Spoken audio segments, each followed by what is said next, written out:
बिस्मिल्लाहिर्रहमानिर्रहीम। अस्सलामु अलैकुम। हुब्बे रसूल सल्लल्लाहु अलैहि वसल्लम और उसके तकाज़े।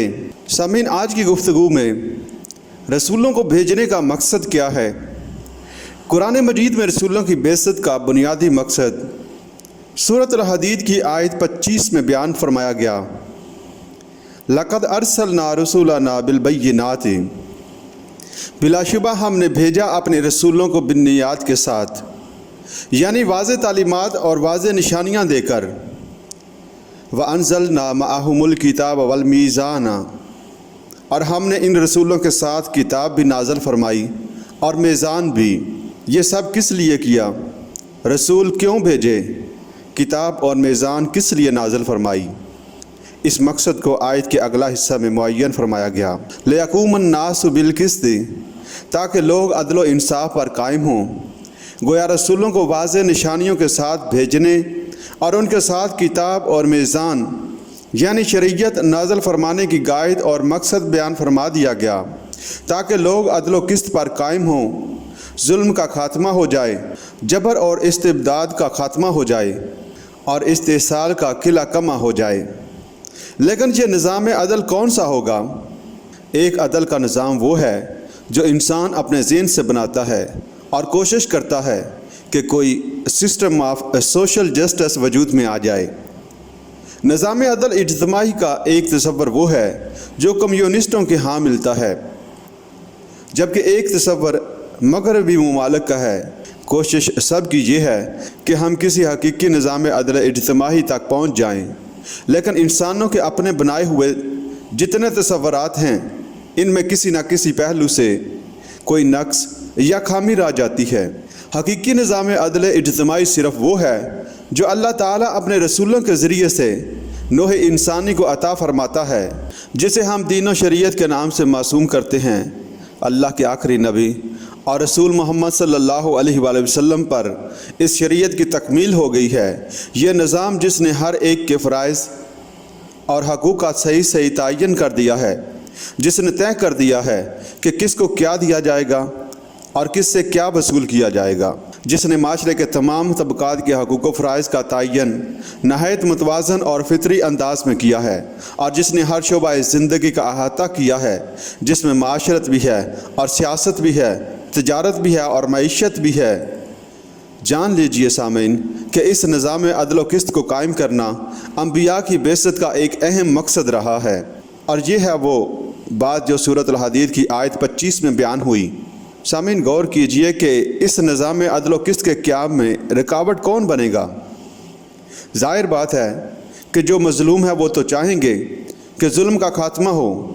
जो मुस्तज़अफ़ीन हैं, जिन्हें दबा लिया गया है, जिनके हकूक़ गस्ब किए गए हैं, वो तो चाहेंगे कि जुल्माना निज़ाम ख़त्म हो जाए और आदलाना निज़ाम कायम हो। लेकिन जो ज़ालिम हैं, जिन्होंने नाजायज़ तौर पर अपनी हुकूमतों के गिलादे लोगों की गर्दनों पर रखे हुए हैं, जिन्होंने दौलत की तकसीम का एक गैर मुनसफ़ाना निज़ाम कायम किया हुआ है, जिसके बायस उनके पास दौलत के अंबार जमा हो रहे हैं, चाहे दूसरों को 2 वक्त की रोटी भी ना मिल रही हो, क्या वो कभी पसंद करेंगे कि इस्तेसाली और जुल्माना निज़ाम ख़त्म हो जाए और अदल व क़िस्त का निज़ाम कायम हो जाए, शरीयत खुदाबंदी और मीज़ान अदल नस्ब हो जाए? इनकी अजीम अक्सरियत ये तब्दीली बिल्कुल पसंद नहीं करेगी। लेकिन इन तबक़ात में कुछ सलीम मुल्तबीह लोग होते हैं जो बेदार हो जाते हैं। इनको एहसास हो जाता है कि वाकई ये निज़ाम गलत है, बातिल है। ये एक तारीख़ी हकीकत है सामीन के हज़रत मूसा अलैहिस्सलाम की दावत व तबलीग के नतीजा में खुद आले फ़िरौन में से कुछ लोग ईमान ले आए थे। कुरान हकीम में एक मोमिन आले फ़िरौन का ज़िक्र मौजूद है। सूरत अल-मोमिनून में इनकी पूरी तकरीर नकल की गई है, जिसका आगाज़ इन अल्फाज से होता है, वक़ाल रजुलुन मुअमिनुन मिन आले फ़िरऔन यक्तुमु ईमानहु। ये साहिब जो आले फ़िरौन के अहम सरदारों में से थे, फ़िरौन के दरबार में इनका ऊंचा मुकाम था, ईमान ले आए थे। ये इसलिए हुआ कि इनकी इंसानियत बेदार थी। मालूम हुआ कि ज़ालिम और इस्तेसाली तबक़ात में भी कुछ सलीमुल फ़ितरत लोग ऐसे होते हैं कि जब हक़ की दावत इनके सामने आती है तो उसे कबूल कर लेते हैं, लेकिन इनकी तादाद हमेशा आटे में नमक के बराबर होती है, जबकि अजीम अक्सरियत انہی لوگوں کی ہوتی ہے جو یہ چاہتے ہیں کہ حالات یوں کہ تو رہیں تاکہ ان کے مفادات اور منفعتوں پر کوئی آنچ نہ آئے۔ جاگیرداری نظام ہے تو جاگیردار کبھی پسند نہیں کرے گا کہ وہ نظام ختم ہو جائے۔ سرمایہ دارانہ نظام ہے تو سرمایہ دار کبھی نہیں چاہے گا کہ وہ نظام ختم ہو جائے۔ ہندو معاشرے میں برہمن کبھی نہیں پسند کرے گا کہ ذات پات کی اونچ نیچ ختم ہو جائے۔ برہمن کو جو اونچا مقام ملا ہوا ہے، کیا وہ چاہے گا کہ شودر کو اس کے برابر بنا دیا جائے؟ لہٰذا چاہے سماجی ظلم ہو، چاہے معاشی ظلم ہو اور چاہے سیاسی ظلم ہو، ظالم طبقات کی عظیم اکثریت اپنے اس ظلمانہ نظام کی مدافعت اور محافظت کے لیے میدان میں آ جاتی ہے۔ یہی وجہ ہے کہ سورۃ الحدید کی اس آیت مبارکہ کے اگلے حصے میں فرما دیا گیا وَأَنزَلْنَا الْحَدِيدَ فِيهِ بَأْسٌ شَدِيدٌ۔ ایسے لوگوں کی سرکوبی اور علاج کے لیے ہم نے لوہا بھی اتارا ہے۔ لوہے میں جنگ کی صلاحیت ہے، اس سے اسلحہ بنتا ہے۔